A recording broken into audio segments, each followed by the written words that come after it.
matin, gens du Québec. Bonjour la francophonie. Bienvenue à cette chronique Web Télé Les Voix du Cœur. Et c'est maintenant l'heure de la chronique d'entrepreneurs proactifs avec Martine Chanier, MBA, présidente d'Agora Ressources d'affaires et porteuse du projet d'entrepreneurs proactifs. Bon matin, Martine. Et bonjour Mario.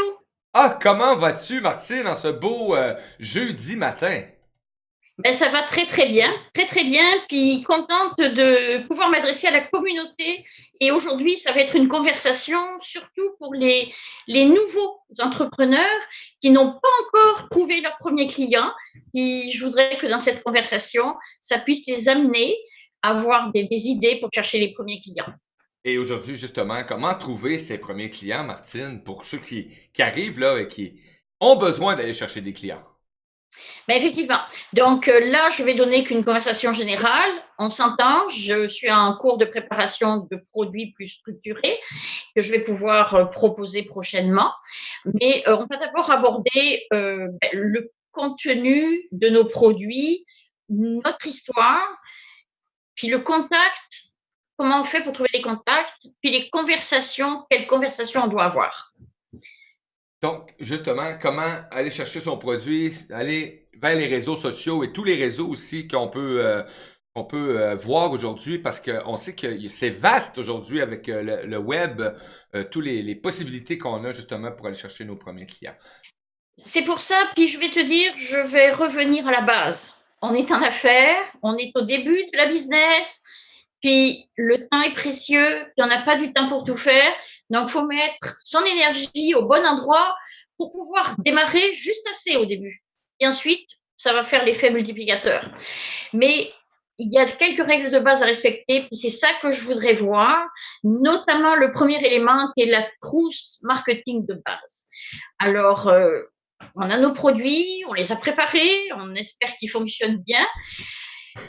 On fait un minimum de prospection et puis il y a des documents minimums qui sont à rédiger pour que le prospect puisse savoir qu'est-ce qu'on fait, quels sont les avantages, et on écrit plus du côté du prospect, du côté du futur client, pour qu'il sache quel avantage il a à prendre des produits de chez nous. Et puis ensuite, on va peut-être aussi réaliser un estimé de commande et puis encadrer le processus, être sûr qu'on ne fait pas attendre le client entre le moment où il dit ben, j'aimerais savoir ce que vous faites comme produit ou comme service, le moment où on lui fait un estimé si on doit en faire et le moment où on lui livre le produit. Il faut que tout ça se soit rodé, ce processus, avec les documents prêts, le discours, je dirais, prêt, pour montrer qu'on est vraiment en affaires et qu'on est professionnel. Donc, on apprend aussi, quand on fait la trousse de marketing, à préparer nos documents pour présenter notre entreprise. On a nos cartes d'affaires. Donc, ça prend d'avoir les produits qui sont prêts, la publicité des produits, les caractéristiques techniques, tout le processus de commande. Comment on fait quand le client dit oui, jusqu'à ce qu'il achète, puis préparer tous les documents et puis les cartes d'affaires, tout ça dans un kit. Ça s'appelle la trousse de marketing de base. Donc, Et un beau petit kit pour partir. oui, puis là, c'est pas le kit tout à fait des médias sociaux, mais ça peut l'intégrer là-dedans. Si c'est un commerce qui se fait en ligne, on va intégrer tous ces produits qui peuvent être physiques, tous ces documents qui sont physiques, pour les mettre en virtuel. Il n'y a pas de problème, c'est la même chose. C'est la même chose. Bon, et Martine, moi, je me pose des questions. Bon, tu sais que j'ai déjà, bon, j'ai des produits à mettre en vente, mais tu sais, pour moi, je suis habité par une foule de peur quand c'est le temps de présenter un produit. J'ai refait et refait jusqu'à temps d'arrêter, puis de dire, ben, j'ai trop peur de le présenter, ça marche pas. Donc, qu'est-ce qui peut justement nous amener justement à pas avoir ces peurs-là de trouver nos premiers clients, de présenter mon produit, parce que c'est quelque chose de présenter un produit. Et absolument, tu as raison. Normalement, un produit n'est qu'un produit. Mais quand on est jeune entrepreneur et qu'on s'associe au produit qu'on vient de faire, je vais faire, bon, je ne vais pas faire de comparaison, mais c'est comme si c'était le bébé finalement qu'on produit là. Et on est très intimement lié à son produit. Donc là, on fait une confusion entre le produit et nous. C'est certain que nous, notre personnalité a une importance parce que le client va acheter parce qu'il nous connaît. Mais il faut aussi qu'on se détache du produit. Il faut aussi qu'on regarde peut-être qu'est-ce qui me fait peur. J'ai peur d'un refus. OK. Qu'est-ce que ça veut dire un refus pour moi? Comment je réponds à un refus? Comment je le prends? Est-ce que c'est un refus non, pas maintenant? Oui, pour plus tard? Non, pas avec toi? Il faut faire cette analyse. Il faut pouvoir aussi se détacher, se préparer aussi, ça prend du temps. Donc, c'est pour ça que je cible là, dans cette formation, juste comment on va chercher les premiers clients quand on est au démarrage. Aller chercher les premiers clients. Donc, dans cette chronique-là qu'on aborde aujourd'hui, c'est surtout pour aller voir, pour aller chercher des outils, justement, pour nous permettre d'aller chercher ces fameux premiers clients. Et moi, Martine, ce qui m'amène le plus souvent comme question, est-ce que mon produit est correct? J'ai toujours peur d'en manquer ou de pas assez offrir de produits. Est-ce normal? Oui, mais au début, là, on va y aller avec ce qu'on est capable de produire. Et puis, quand c'est de l'intangible, c'est intimement intangible, c'est par exemple des services de conseil, de coaching, de formation, c'est lié au formateur, c'est lié à la personne qui va les vendre ou les animer, les formations. Donc à ce moment-là, on est limité. Pour les premiers clients, on va y aller avec sa capacité de production. Donc c'est très simple. Combien je peux produire dans ma semaine, si ça se stocke pas, ou combien je peux produire dans mon mois. Et on va répartir l'agenda, une partie sur la production, une partie du temps sur le marketing, le fait d'aller chercher des clients, et puis peut-être une partie de temps sur le réseautage ou sur la formation, parce qu'on a toujours des choses nouvelles à apprendre. Hein. Donc, on va essayer de répartir son agenda, puis de regarder aussi qu'est-ce qu'on a besoin comme chiffre d'affaires de démarrage pour aller chercher juste les clients dont on a besoin.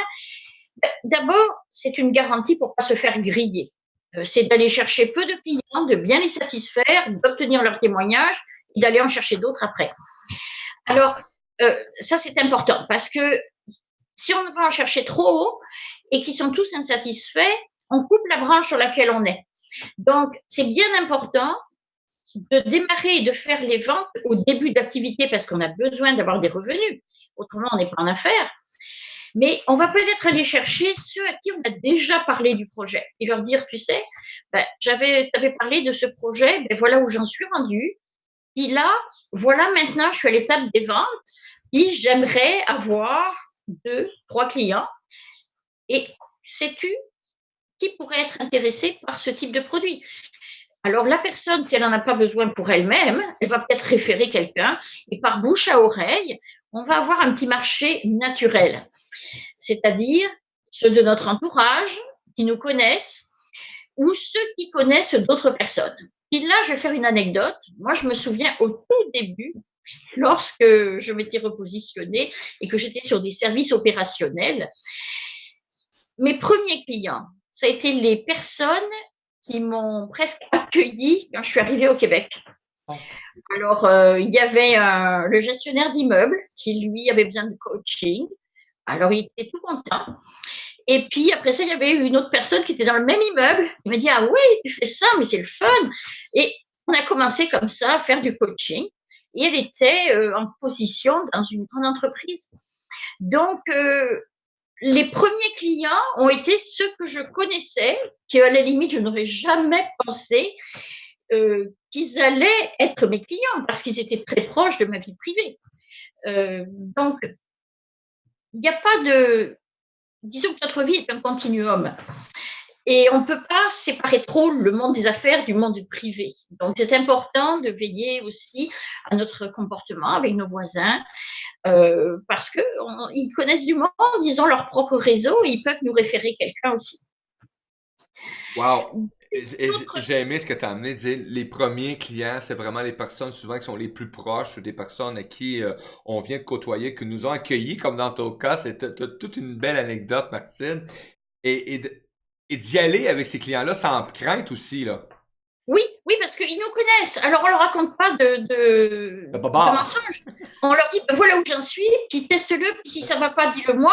Puis je suis vraiment là pour te servir. C'est mon premier cas, mon premier client, puis je veux vraiment que tu sois satisfait. Alors, on le fait en confiance et tranquillement, pas vite. Ils savent qu'ils ont un rôle de pédagogie aussi pour nous faire grandir, hein, pour nous faire prendre confiance en nous et être capable d'en prendre plus. Alors, il y a aussi des façons de trouver les premiers clients Oui. plus formelles, comme un 5 à 7 d'affaires, où il y a une réunion de chambre de commerce, une réunion d'associations professionnelles. Alors, on y va bien habillé, avec ses cartes d'affaires.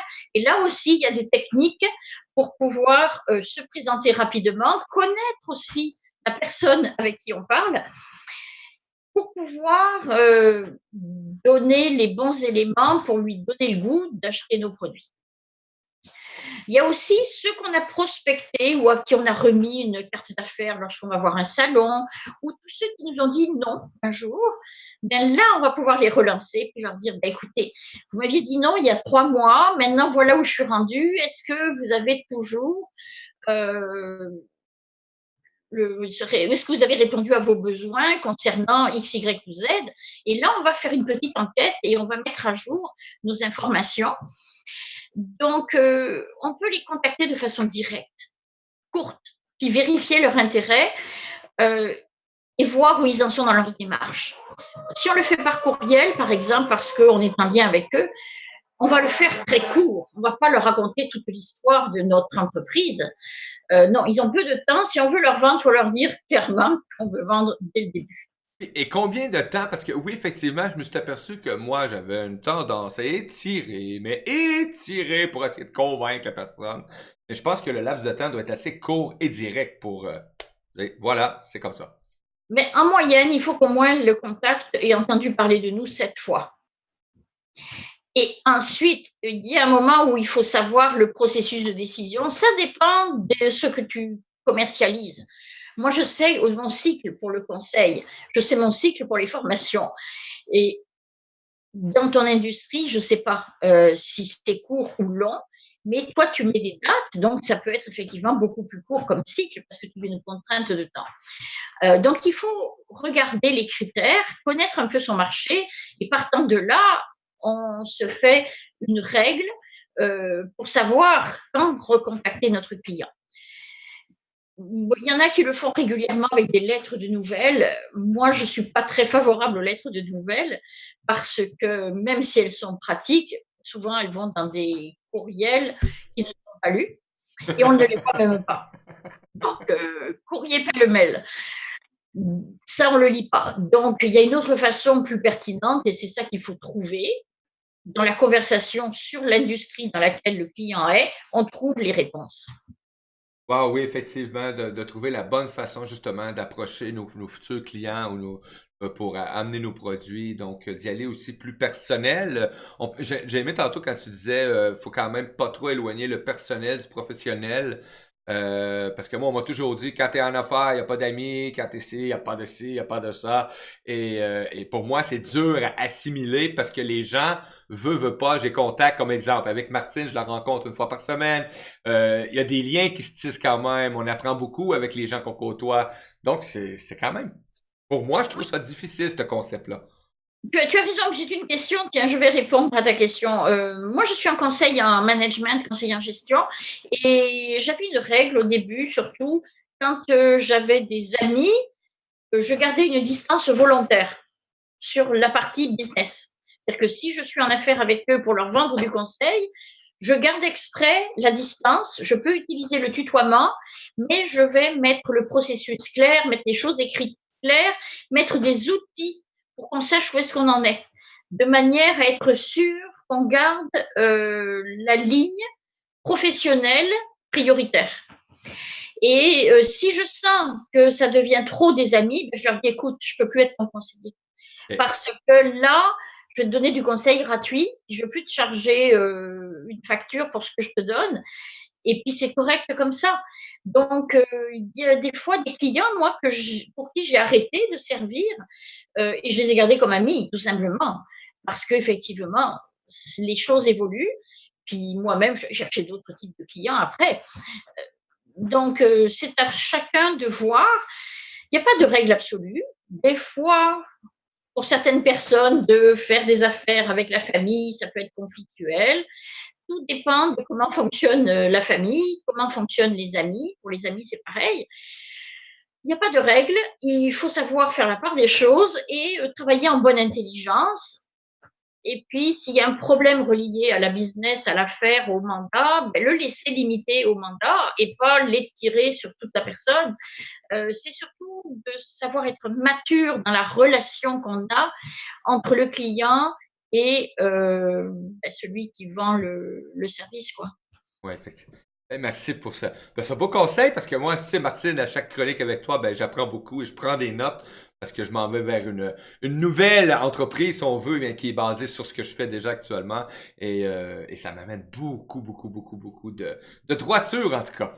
Donc, et là, on parle de contacts, on parle de nos premiers clients, on parle de listes, mais là, il faut quand même amener un système dans notre vie pour justement apprendre à gérer ces contacts. Absolument, absolument. Alors, la gestion des contacts, il n'y a rien de pire au début. Et ça, je le dis en expérience de cause. J'ai vu des bureaux d'entrepreneurs en maçonnerie, par exemple, des entrepreneurs généraux, encombrés de papier, là, méli-mélo. Tu cherches où est la carte d'affaires. Tu es dans un désordre monumental parce qu'ils sont sur le terrain, ils n'ont pas le temps de ranger, ils ne sont pas organisés, ils ne savent pas comment s'y prendre. Tout est compliqué à extraire comme information. Donc là, dès le début, prenez au minimum le fichier Excel et faites des colonnes. Colonne séparée pour le prénom, colonne séparée pour le nom, le numéro de téléphone, le numéro de portable ou de cellulaire, les courriels, et puis garder aussi une colonne synthétique pour savoir qualifier si c'est votre client est juste un contact ou si c'est un prospect ou si c'est vraiment un client vraiment actuel. Et puis mettez les commentaires. Ça, c'est le minimum à avoir, c'est la fiche Excel. Et encore, quand vous l'avez, sauvegardez-la ailleurs. Parce qu'on peut toujours avoir un bris de disque dur externe, de laptop, de portable. Donc, il vaut mieux avoir toujours une sauvegarde quelque part. Oui, effectivement, parce que ça arrive en informatique que tout disparaît assez facilement. Voilà, voilà. Et ce qui est important aussi, c'est d'avoir la fonction des personnes à qui l'on parle, parce que souvent, les gens qu'on rencontre ne sont pas forcément les décisionnaires. Donc, il faut savoir, on a connu un tel à tel salon, mais le décisionnaire, c'est un autre. Donc, on note le nom de l'autre personne et on essaie de la contacter de différentes façons. Alors, comme tu le vois, je crois, sur l'écran, tu as laissé un schéma. Ça, c'est un schéma de CRM, c'est-à-dire de gestion de la clientèle. Donc, c'est un logiciel. Il y a des logiciels gratuits qui existent, des logiciels de base. Moi, je sais que j'avais Act avant. J'ai arrêté Act parce que je ne l'utilisais pas assez. J'avais ma base de clients naturelle. Et puis, maintenant, j'ai essayé sur Prospective. Peu importe, il y a plusieurs CRM qui existent, donc des logiciels de gestion de la clientèle. Là, c'est un petit peu le modèle. On peut le faire soit manuel, soit à l'ordinateur. On peut utiliser des couleurs aussi pour distinguer qui sont nos clients. Ce qui est important de voir, c'est que si on lit le tableau par la partie droite, au début, là c'est en anglais, je vous prie de m'excuser, mais au début c'est un suspect ou c'est une personne dont on a remarqué le nom. Ensuite, on va l'avoir un peu plus proche, on va avoir téléchargé ces informations, les sauvegarder et les mettre dans notre base de données, ça va devenir un prospect. Un prospect, c'est quelqu'un qui se qualifie pour qu'on le contacte, pour lui présenter nos services. Et puis là, on va commencer à se documenter, à lui préparer donc les informations qu'il doit connaître, essayer de le contacter. Puis ensuite, on va le rencontrer. Et là, il va pouvoir rentrer dans notre base de données comme ayant été rencontré. Et on va continuer la relation comme ça, jusqu'à ce qu'on puisse le servir, lui créer donc la faveur d'avoir acheté nos produits, puis de le relancer après pour lui offrir des produits subséquents. Et là, cette image représente les logiciels de base. Le premier logiciel va jusqu'à la rencontre. Le second intègre un petit peu plus. Et le troisième fait le tour complet avec des rappels pour faire des nouveaux contacts pour revendre additionnellement. Donc, ces logiciels peuvent fonctionner aussi par Internet. Oui, effectivement. Mais honnêtement, au début, n'investissez pas là. La feuille Excel, de toute manière, elle va être transférable après dans un logiciel de gestion de clients. Mais au moins, laissez pas vos cartes d'affaires, vos cartes de visite dans une filière, dans une pochette. Mettez-les carrément informatiquement, au moins dans Excel. Voilà. Garder contact et aussi prendre toutes les notes nécessaires. Tu parlais tantôt de l'entrepreneur. Moi, je me suis senti comme l'entrepreneur parce que j'ai des noms, des papiers et j'ai pas de système de classement et ça devient un trouble quand tu cherches qui a communiqué avec moi. Je me souviens, il y avait une personne intéressée, mais j'avais pas pris le nom. Fait que là, tu cherches, tu trouves plus. Et il y en a qui m'ont déjà répondu, ben oui, mais pas cette année. Reviens-moi plus tard. Ben, je peux plus les retrouver, Martine. Parce que j'ai pas fait ça. Donc, oui, Excel, pas besoin d'un CRM, mais oui, effectivement. Martine, là, on a parlé, bon, de la gestion, on a parlé des nouveaux clients, on a parlé de comment, justement, mettre en place un système pour garder le nom, le prénom, etc., les informations de base. Et, mais aussi, là, on va aller aussi vers une conversation pour avoir une connexion avec ses premiers clients. Exact, exact. C'est ça. On a beau se préparer, tu vois, on se prépare pour les produits, on se prépare pour les contacts qu'on a, mais on fait le tour de la piscine là, pendant Oui. ce temps-là. Maintenant, il est temps de sauter dans l'eau. Donc, on laisse nos peurs de côté, on met à jour notre liste et on commence à appeler les personnes de notre liste. Par exemple, si on veut faire une prospection par téléphone. Donc, on ne laisse pas de message. On fait si on le fait par courriel, on fait des messages courts, des courriels courts. Et si on le fait par téléphone, ben, il faut joindre les gens. Et puis, il faut, à ce moment-là, être direct. Direct dans la conversation qu'on a. C'est une conversation de connexion. Vous vous souvenez de moi, et puis voilà ce que je Oh. fais. En gros, c'est ça. Et la deuxième question, ça va être, avez-vous un intérêt? Où en êtes-vous? On va sonder les informations pour savoir exactement l'autre personne, où est-ce qu'elle en est. Est-ce qu'elle en a besoin? Est-ce qu'elle a déjà quelqu'un? Est-ce qu'elle est satisfaite de la personne qu'elle a, qui lui vend les produits? Ou est-ce qu'elle ne recherche pas du tout cette solution parce qu'elle l'a déjà en interne? Ou est-ce qu'elle n'a pas besoin de ces produits parce qu'elle est allergique ou que sais-je? Donc, on va choisir aussi nos critères d'appel, c'est-à-dire qu'on ne va pas appeler notre liste à partir du premier numéro jusqu'au dernier. On va peut-être mettre une colonne avec des lettres, qui mettre ceux qui sont en haut de la liste appelés en premier. Moi, je mets la lettre T, top of the game. Donc, ceux-là, on les appelle en premier. Et puis, parce qu'on va regarder le volume d'achat qu'ils ont, on va regarder s'ils sont un bon payeur. Moi, je sais qu'il y a des clients qui payent beaucoup trop long, à trop long terme, quand c'est pas régulier tous les mois, qu'il faut attendre 2 mois ou 3 mois, ça me tente pas d'aller travailler avec eux. Donc, je les relancerai pas en premier. Et puis, c'est ça, parce que j'aime bien que ça rentre et que je sois pas en train de gérer les entrées d'argent, mais qu'elles se fassent toutes seules et facilement. C'est un de mes critères. Donc, le volume d'achat, que la personne soit bonne payeur, ou bonne payeuse, qu'il y ait aussi un critère de récence. Donc, le plus récent, et peut-être on ne va pas attendre qu'il nous oublie. On va peut-être le contacter tant qu'il est encore en poste. On va le contacter. Les gens bougent vite de leur poste. Donc, quand on a un contact, il faut toujours savoir qu'il ne faut pas se limiter à un contact dans l'entreprise. Il vaut mieux en avoir 2 ou 3, parce que c'est comme si tu rentres dans une maison et tu as plusieurs portes d'entrée. Si tu ne peux pas rentrer par la porte, tu peux peut-être rentrer par la fenêtre et contacter quelqu'un qui va te ramener vers la porte d'entrée. Alors, si la personne a changé de poste, au moins, tu as un autre contact pour y rentrer. Alors, je regarde aussi la fréquence. Combien de fois ces gens me redemandent des services? mais ça peut être aussi pour des produits. Et s'ils sont des bons clients, qui sont des clients récurrents, à ce moment-là, on peut peut-être établir un dialogue préférentiel avec eux, puis mettre une base régulière de livraison de services. Et bon, c'est à voir.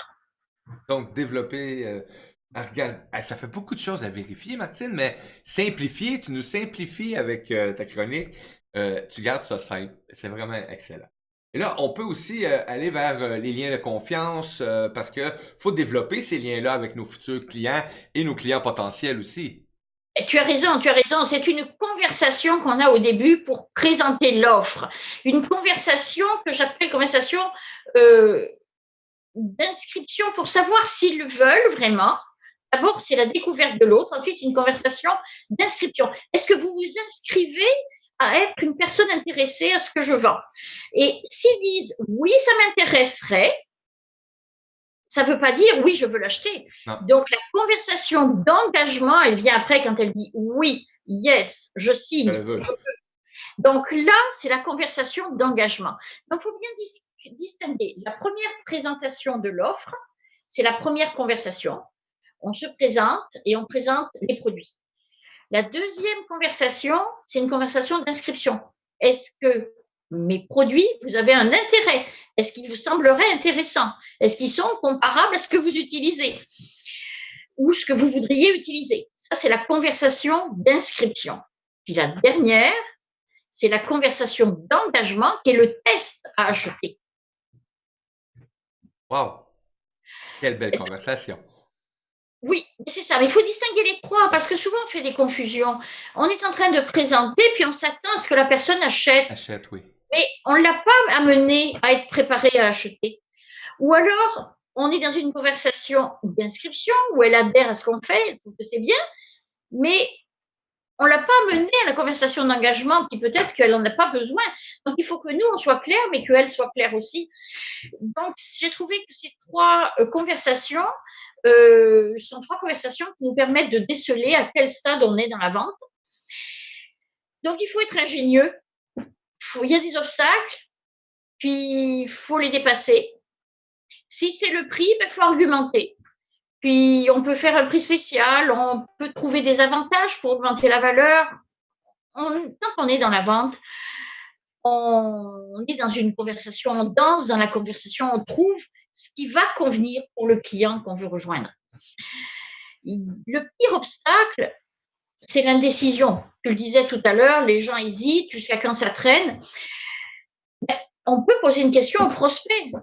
Monsieur le prospect, ça fait déjà 3 mois qu'on est en relation là-dessus, ça ne bouge pas beaucoup. Dites-moi, qu'est-ce qui vous empêche de passer à l'action aujourd'hui? Et il va te donner ses raisons. Puis après, tu peux lui montrer soit un avantage ou lui donner l'occasion de décider rapidement. Parce que y a un spécial qui s'en vient, parce que il y a le pire, je trouve, c'est quand les prix vont augmenter plus tard, mais tu peux lui donner des critères qui vont l'amener à se dire, oui, effectivement, pourquoi j'attends? Je peux me décider maintenant. Ouais. Et on peut lui dire aussi, j'aimerais t'offrir la possibilité de tester mon produit, de me faire ton feedback. Si c'est quand on est au tout début, ça c'est pour des produits technologiques. J'avais un client qui avait placé ses produits en test dans une municipalité, ce qui lui permettait de dire, ben oui, parmi mes partenaires, il y a telle municipalité. Ces produits étaient encore en test, c'était un partenaire de test, mais il pouvait l'utiliser comme élément pour montrer qu'il était vraiment en affaires. Donc, si le client est satisfait en bout de ligne, il va le dire et puis ça va nous aider. Oui, parce qu'un client satisfait va en parler à son entourage, va le dire aux gens qui l'entourent. Donc, ça peut amener potentiellement de nouveaux clients aussi. Absolument, absolument. Une personne satisfaite le dit à son entourage, mais aussi une personne insatisfaite va le dire. Une personne insatisfaite peut le dire à 10, qui elle-même, si elle le répète, c'est bon. Donc, le bouche à oreille n'est pas négligé au début. Et puis, ça se pratique aussi avec Internet. On voit comment les réputations se font et se défendent sur Internet à une vitesse grand V. Donc, c'est plus forcément le bouche à oreille physique, mais le bouche à oreille virtuel est aussi très important. Et Martine, ben, tout ça peut nous apporter aussi, bon, exemple, moi, je mets en place seul mon entreprise, bon, je démarre et j'ai pas d'expérience dans la vente. Je peux aller chercher je peux sortir de mon placard et aller chercher des formations, ne pas avoir peur d'aller se Oui, moderniser ou aller chercher aussi de la formation, de l'enseignement. c'est ça. C'est la formation, mais sous forme de coaching, c'est-à-dire que c'est un accompagnement pratique. Ça, j'y tiens.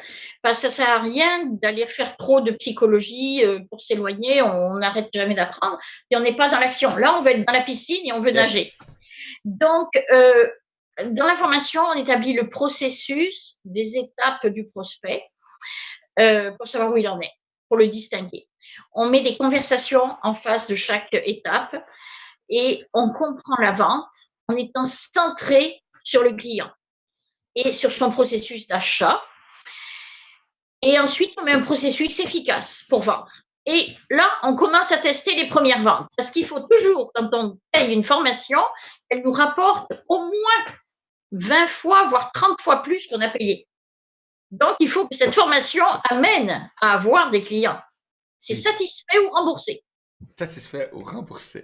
Et toi, Martine, en parlant de formation, tu vas nous emmener des produits prochainement là, avec les entrepreneurs proactifs. Oui, absolument, absolument. Et c'est ça. Là, je suis en train de finir les derniers ajustements. Et puis, je vais avoir le plaisir donc de vous offrir des accompagnements pour la réflexion stratégique et pour aussi les ventes. Voilà. Donc, vous allez avoir tous les documents. Mon processus va être fini et je vais pouvoir tester ma façon de vendre auprès de vous pour ces produits pour les nouveaux entrepreneurs. Ah, Martine Chanier, quel plaisir de te recevoir comme ça avec une chronique qui amène les gens justement à se dépasser et à sauter dans la piscine. J'ai aimé, depuis tantôt je nage. J'ai le goût de sauter, mais j'étais encore sur le bord un peu dans beaucoup de domaines. Quelle belle chronique que tu nous offres encore une fois ce matin, cette semaine. Et ben, vous voulez avoir plus d'informations, les amis, vous savez, sur le texte qui accompagne la vidéo actuellement, vous allez pouvoir avoir les liens de Martine Chanier, justement, les entrepreneurs proactifs et Martine Chanier. Donc, ben merci Martine pour tous ces belles enseignements que tu viens offrir aux auditeurs, aux auditrices et aussi ce que tu vas offrir aussi comme formation, justement, hein, comme enseignement, ces gens-là qui vont te consulter et qui ont le désir de bien, ben, d'arrêter de tourner en rond à l'entour de la piscine puis de sauter à l'eau, de se baigner avec les autres parce que c'est important, ben, de bien en vivre aussi quand on met de quoi en place. Et d'être dans l'abondance. Parce que la vente, c'est pas à propos de notre besoin. C'est une question d'abondance. On offre quelque chose à quelqu'un qui en a besoin, mais il y a une abondance mutuelle. Donc, la vente, c'est un jeu aussi. Un jeu. Voilà. Donc, c'est ça. J'ai envie de vous inviter dans ce jeu. Et puis, pour la communauté, donc, des entrepreneurs proactifs et surtout des jeunes entrepreneurs, ben, je vais vous retrouver prochainement avec des outils qui vont vous aider. Merci. Au Ah, revoir. merci. C'était la chronique Entrepreneur Proactif avec Martine Chanier, MBA, présidente d'Agora Ressources d'affaires et porteuse du projet Entrepreneur Proactif. À la prochaine. Amis.